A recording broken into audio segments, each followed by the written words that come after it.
Have you ever been judged wrongly just because of your appearance? One peaceful afternoon in Willow Creek quickly turned into a nightmare for Sophia, an 11-year-old girl. She hadn't done anything wrong. She was just waiting for a friend outside the ice cream shop. But a call full of prejudice changed everything.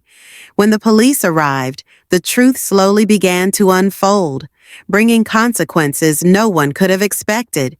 Follow this emotional story where injustice is exposed, courage is tested, and deep lessons about justice, empathy, and responsibility are learned. Don't forget to like, share your thoughts in the comments, and subscribe to the channel so you don't miss future meaningful stories. A typical afternoon, an unforeseen change. Sophia skipped along the sidewalk, the sound of her yellow sneakers tapping lightly on the pavement. The warm atmosphere of Willow Creek was filled with the sounds of laughter and families enjoying the weekend. The Sweet Scoops ice cream shop ahead was starting to get busy after the kids' soccer match.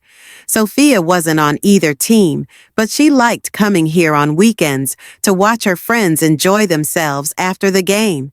In her hand was her old phone, the screen reflecting the sunlight as she checked messages from her mother, Mara Hamilton, a well-known strict FBI agent. Sophia sighed. Her mom was away on a business trip, and she was staying with her Aunt Clarice. It was just a normal afternoon. But was it really? Across the street, Natalie Saunders, a woman with carefully curled blonde hair, stood outside Manny's Brew coffee shop. Her eyes narrowed as she saw Sophia standing alone. A displeased look flashed on Natalie's face, not because the girl had done anything wrong, but simply because her presence there seemed out of place in the perfect image Natalie had of the neighborhood. Sophia didn't notice the gaze. She was just waiting for Aaron to bring her ice cream. But as soon as she looked up, she felt a chill run down her spine. The woman was staring at her with an unreadable expression. She tried to ignore it, but the uncomfortable feeling lingered. A few minutes later, Natalie quietly took out her phone. "Hello, I'd like to report a suspicious situation." Sophia had no idea that her fate was about to change in a way she could never have imagined, even in her worst dreams. The sound of police sirens blared just 10 minutes later. Two officers stepped out, Alexander and Victoria, their faces calm, but their eyes filled with caution. Sophia froze as they approached her. Why were they here? What was happening? Aaron had just stepped out with 2 ice creams in his hands and immediately sensed the tension. He looked at Sophia and then at the police officers approaching. "Sophia, what's going on?" She shook her head, but before she could speak, a sharp voice sounded behind them. "That's the girl!" Sophia whipped around. Natalie was standing there, her eyes full of accusation. "I saw her lurking around the cars. She was checking which ones were unlocked." Sophia's world froze. No, that's not it," she blurted out, but her words felt small and weak in the face of Natalie's firm tone. No one spoke immediately. A terrifying silence filled the air. Sophia's chest tightened. She had just been standing there waiting for her friend. How had everything turned into this? But there was one thing Natalie didn't anticipate. Sophia's mother wouldn't let this be swept under the rug as a harmless misunderstanding, and the fight to restore justice for the young girl had officially begun. The storm of prejudices. Sophia stood still on the sidewalk, a wave of confusion rising in her like a storm. In front of her were 2 police officers, Alexander and Victoria, looking at her with scrutinizing eyes. Sophia swallowed hard, her heart pounding in her chest as she realized that this situation was no simple misunderstanding. "Can you tell us what you're doing here?" Alexander's voice was calm and composed, but still carried a sense of suspicion. Sophia opened her mouth to answer, but her throat tightened. She had never imagined she would be standing before the police like this, never thought that her presence in a public place could be seen as a threat. "Are you waiting for someone?" Victoria asked next, her tone softer but still cautious. Sophia took a deep breath, trying to stay calm. "I'm just waiting for my friend, Aaron. He went inside to buy ice cream for both of us. I haven't done anything wrong," she said. She could feel the eyes of people around her, watching intently. A few passers-by stopped, but no one stepped forward to help. Some whispered to each other, while others simply backed away, as if they didn't want to get involved. Natalie stood there, arms crossed, her face full of self-satisfaction. "I saw her loitering around the cars. I can recognize suspicious behavior when I see it," she said. Sophia felt a surge of anger rise within her. She wanted to shout that Natalie was wrong, that she hadn't touched any car, that this was all just baseless speculation, but she couldn't, because she knew, no matter what she said, no one would believe her right away. Just then, Aaron ran out of the ice cream shop, holding 2 cones. He immediately stopped in his tracks when he saw the scene before him. "Sophia, what's going on?" Sophia looked at her friend, her eyes welling up with tears. "He's the one I've been waiting for," Sophia said, her voice faltering. "We didn't do anything wrong." Alexander and Victoria exchanged glances. Victoria took out her notebook. "Can you call a guardian to come here?" she asked. Sophia gripped her phone tightly. She didn't want to bother her mother because she was on a business trip, but she knew this wasn't the time to hesitate. Trembling, she dialed Aunt Clarice's number. The phone rang several times before someone finally picked up. "Sophia, what's going on?" Aunt Clarice asked. "Aunt," her voice cracked, "the police are asking about me. A woman says I was trying to break into cars." There was a chilling silence on the other end. Then Clarice's voice grew stern. "Stay where you are. I'll be there right away." Alexander nodded. "We'll wait." Natalie crossed her arms, pursing her lips. "I don't understand why this has to be dragged out. I saw exactly what I saw." Victoria shot her a glance, but said nothing. She was waiting to see how this would unfold. Sophia clenched her hands, feeling a cold shiver run down her spine. In just a few short minutes, her entire world had changed.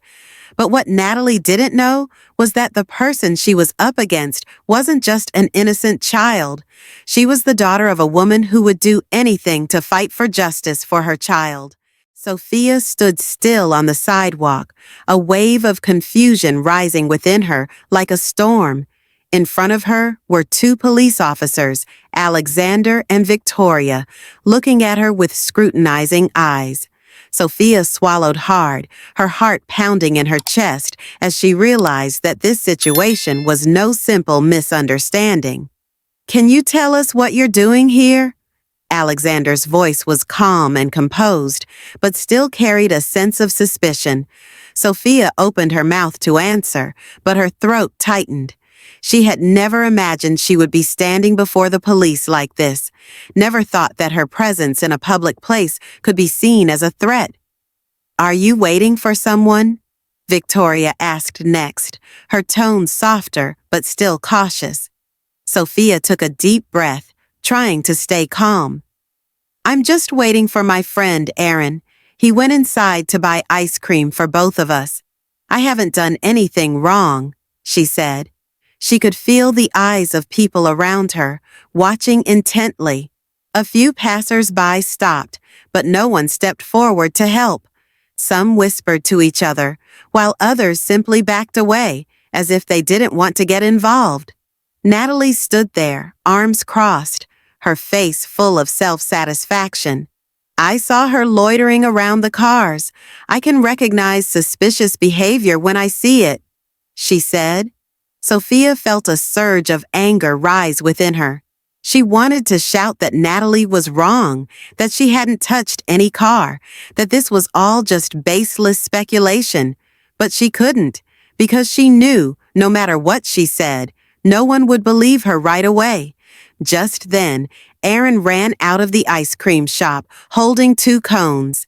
He immediately stopped in his tracks when he saw the scene before him. "Sophia, what's going on?" Sophia looked at her friend, her eyes welling up with tears. "He's the one I've been waiting for," Sophia said, her voice faltering. "We didn't do anything wrong." Alexander and Victoria exchanged glances. Victoria took out her notebook. "Can you call a guardian to come here?" she asked. Sophia gripped her phone tightly. She didn't want to bother her mother because she was on a business trip, but she knew this wasn't the time to hesitate. Trembling, she dialed Aunt Clarice's number. The phone rang several times before someone finally picked up. "Sophia, what's going on?" Aunt Clarice asked. "Aunt," her voice cracked. "The police are asking about me. A woman says I was trying to break into cars." There was a chilling silence on the other end. Then Clarice's voice grew stern. "Stay where you are. I'll be there right away." Alexander nodded. "We'll wait." Natalie crossed her arms, pursing her lips. "I don't understand why this has to be dragged out. I saw exactly what I saw." Victoria shot her a glance but said nothing. She was waiting to see how this would unfold. Sophia clenched her hands, feeling a cold shiver run down her spine.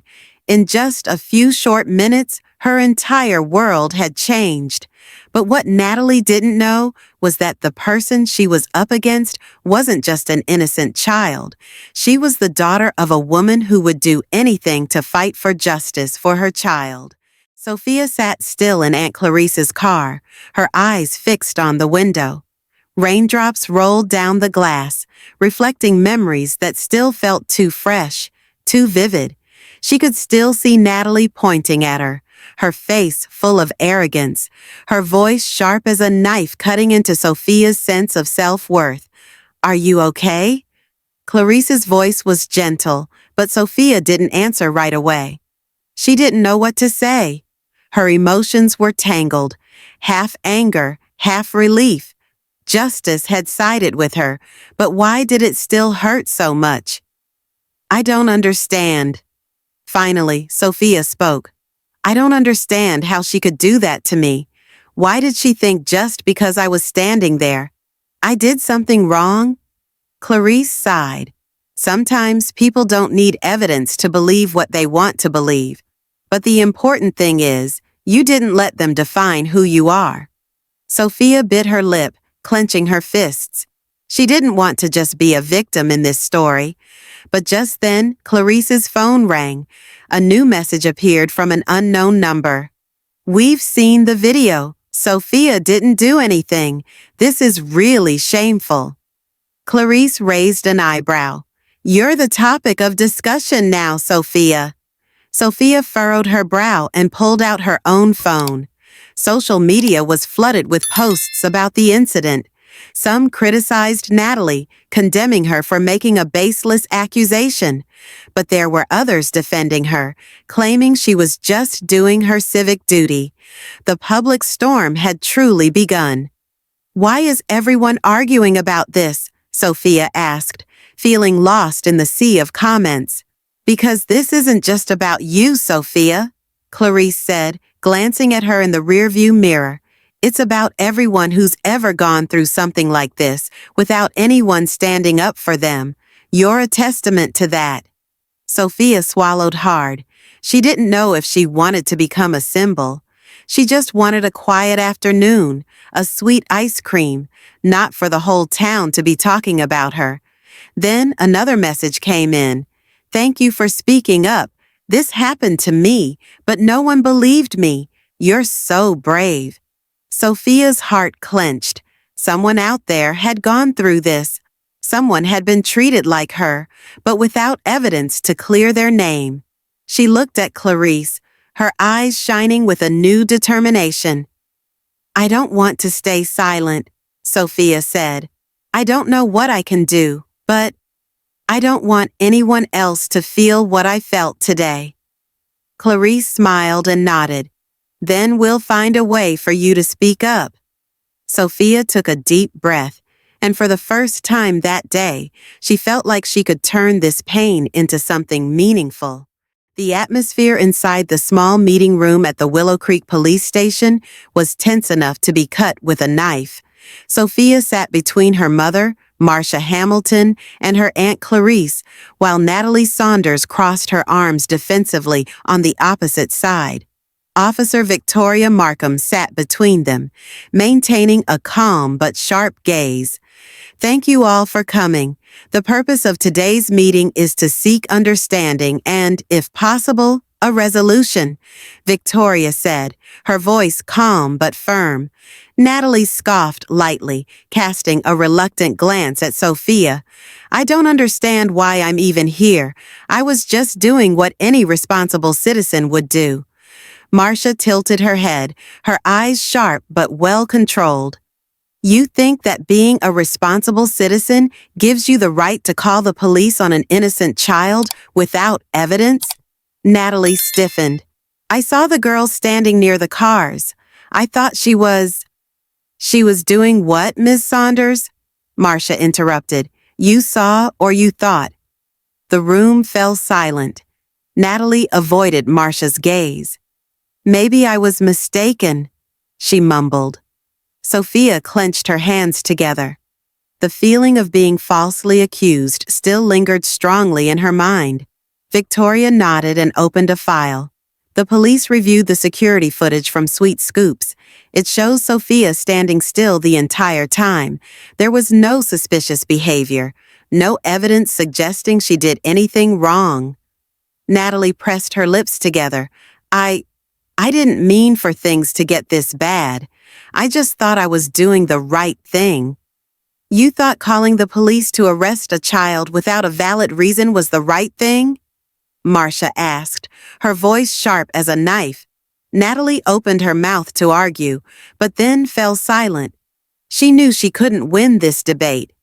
Do you want to say anything to Sophia? Victoria asked. Sophia swallowed hard, her heart pounding. This was the moment she'd been waiting for, a sincere apology, an acknowledgement that what she'd gone through wasn't her fault. Natalie turned to her, her gaze wavering. I'm sorry if I scared you. I didn't mean to. You didn't mean to, but you did. Sophia spoke up, her voice calm but full of strength. You made me feel like I was a criminal when I was just standing there, waiting for my friend. Natalie lowered her head, unable to argue further. I made a mistake, she said, her voice quieter this time. Victoria nodded. Well, I hope we can learn from this mistake, so that no one else has to go through what Sophia did. Silence filled the room. There were no immediate hugs or forgiveness, but something had changed. Natalie left the room without looking back, and Sophia felt a little lighter. Marcia took her daughter's hand, giving it a gentle squeeze. You did well, Sophia. You stood up for yourself. For the first time since the incident, Sophia felt like she had regained some of her strength, and that was a beginning. The air in the small meeting room at the Willow Creek police station was thick with tension, nearly suffocating. Sophia sat up straight in her chair, gripping the hem of her shirt as her heart pounded in her chest when her gaze met Natalie Saunders. Natalie sat across from her, arms crossed defensively, her eyes trying to appear calm but betraying her nervousness. Marcia Hamilton, Sophia's mother, sat beside her.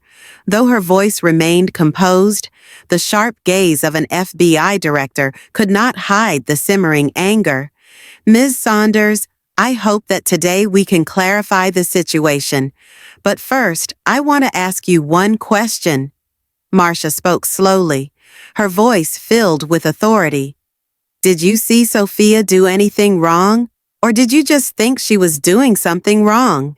Natalie furrowed her brow. She avoided Marcia's gaze. I'm not sure, but the girl was standing there, and I thought, you thought? Or did you judge? Marcia interrupted, her voice not loud, but enough to make Natalie fall silent. Sophia felt her chest tighten. She recalled the terrifying moment when Natalie pointed at her, calling her suspicious, and then seeing the police cars rush in. At that moment, she had trembled, terrified, wondering what she had done wrong. "I didn't think it would get this bad," Natalie muttered. Officer Victoria Markham flipped open a file on the table. "We reviewed the security footage from Sweet Scoops. It shows Sophia standing still the entire time. There were no suspicious actions. There's no evidence she did anything wrong." Natalie's face paled. She bit her lip, her eyes darting among the people in the room. I'm sorry." Her words came out weak, barely audible. Sophia didn't know what to feel, relief or anger. But when she looked at her mother, seeing the pride and protection in her eyes, she knew she wasn't alone. Marcia gripped her daughter's hand, speaking gently but firmly. "Justice doesn't always come immediately, but what matters is you stood up for yourself." For the first time in days, Sophia felt her heart lighten just a little. In the small meeting room at the police station, the air seemed to freeze. Sophia sat next to her mother, her hands clenched tightly in her lap, trying to keep her composure. Across from her sat Natalie Saunders, the woman who had called the police simply because of a baseless suspicion. Officers Alexander Wilson and Victoria Markham had reviewed the security footage from the ice cream shop. There was no suspicious behavior from Sophia recorded, no questionable gestures, no signs that she had done anything wrong. All she had done was stand still, waiting for her friend, but that was enough for someone like Natalie to hastily draw a conclusion. "Ms. Saunders," Alexander began, his tone calm but sharp. "The evidence clearly shows that Sophia did not commit any crime. Do you have anything to say?" Natalie pursed her lips. For the first time since she had entered the room, her arrogance and stubbornness were gone. The truth, cold and undeniable, surrounded her. I was wrong," she said, her voice growing softer, almost a whisper. Sophia couldn't take her eyes off the woman who had made her go through such humiliating and fearful moments. She had once thought that Natalie would never admit her mistake, that she would try to justify herself. But now, in front of everyone, she had no choice but to face the truth. Marcia Hamilton placed a hand on her daughter's shoulder, warmth and protection radiating from that gentle touch. "An apology cannot erase what my daughter went through," Marcia said, her voice firm, "but I hope this will make you reconsider before letting your biases hurt others." Natalie lowered her head, with no defense left. Sophia took a deep breath. She couldn't say that she had forgiven, but at least she knew she wasn't alone. By her side were her mother, her friends, and those who believed in justice, and that, to her, was more important than anything. Natalie Saunders stepped out of the Willow Creek police station with mixed feelings. She had always prided herself on being a good citizen, someone who cared about the community. But now, after the mediation, she wasn't so sure anymore. Her actions, whether intentional or not, had hurt an innocent girl. Sophia still remembered the heavy feeling when she saw Natalie bow her head and admit her mistake. But an apology couldn't erase the fear she had experienced. The stares, the humiliation of being treated like a criminal, it all felt too real. Marcia Hamilton, Sophia's mother, drove her daughter home in silence. As the car turned onto a quiet street, Sophia quietly spoke. "Do you think she really regrets it?" Marcia exhaled slowly, her eyes fixed on her daughter through the rearview mirror. "I think she's starting to understand the consequences of her actions. But real change doesn't just come from an apology, it comes from what she does afterward." Sophia didn't respond.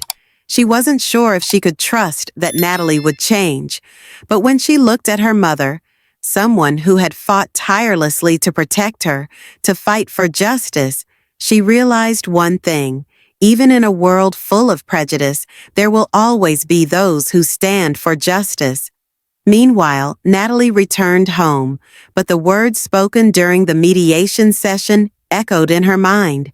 She had always believed she wasn't discriminatory, but if that was true, why had she so quickly concluded that a black girl standing outside the ice cream shop was suspicious? Had she acted out of vigilance, or was it an unconscious fear that she had never dared to admit? That night, for the first time in a long while, Natalie couldn't sleep. She opened her computer, searching for similar stories, times when a wrong phone call could destroy someone's life.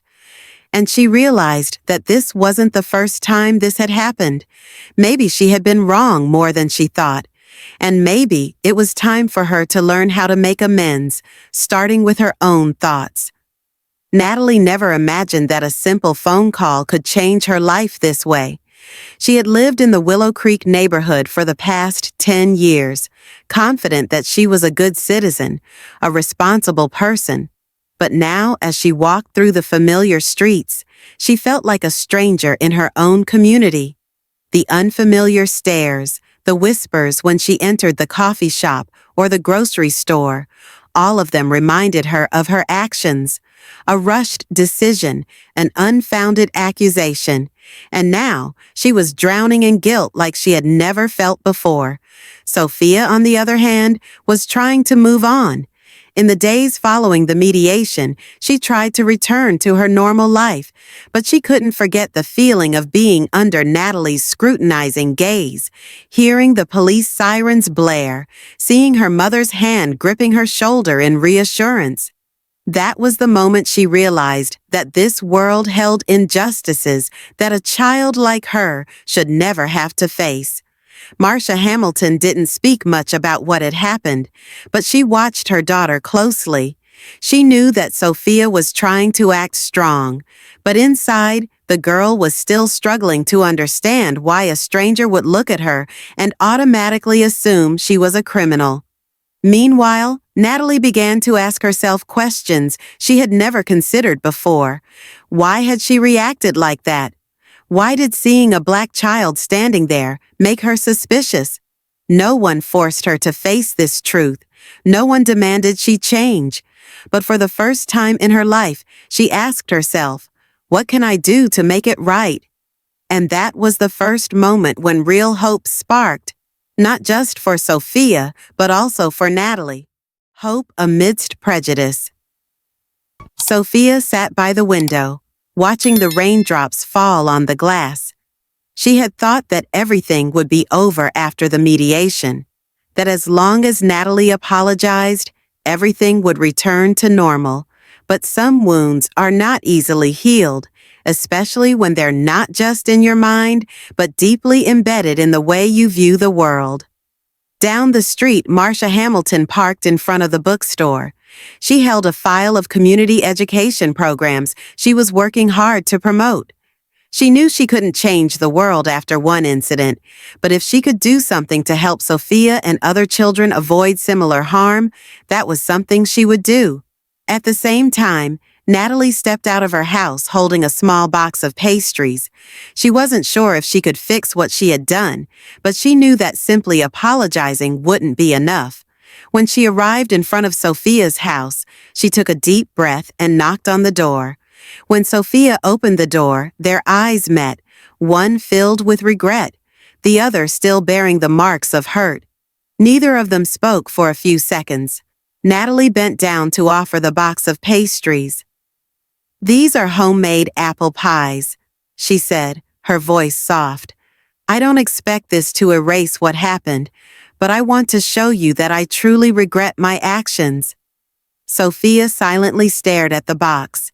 It wasn't just a gift, it was an effort, a recognition that Natalie was trying. "All right," Sophia said, her voice still cautious, but for the first time since the incident, she didn't feel angry anymore. "Thank you." As Natalie turned to leave, she felt a little lighter. It wasn't an immediate forgiveness, but it was a step forward, a glimmer of hope that perhaps, even slowly, people could change and the world could be better when we learn to understand each other. This story serves as a powerful reminder that prejudice can cause deep harm and hasty decisions can have serious consequences. Sophia experienced injustice due to a misunderstanding rooted in prejudice, but what's important is that she was not alone. Family, friends, and the community stood up to protect her. This shows that when faced with injustice, silence is not an option. At the same time, the story also emphasizes that change is possible, even if slow. Natalie recognized her mistake and tried to make amends, proving that sincere regret can be the first step toward rebuilding trust. Society truly progresses when people are willing to confront their mistakes, learn from them, and commit to becoming better. Each of us has a responsibility to create a fairer world where understanding and compassion triumph over fear and prejudice. Thank you for watching. If you found this video interesting or enjoyable, please show your support by giving it a thumbs up. It really helps the channel grow and reach more amazing viewers like you. Don't forget to hit that subscribe button and turn on the notification bell so you never miss out on our future uploads. Your support means the world to us and keeps us motivated to create even better content for you.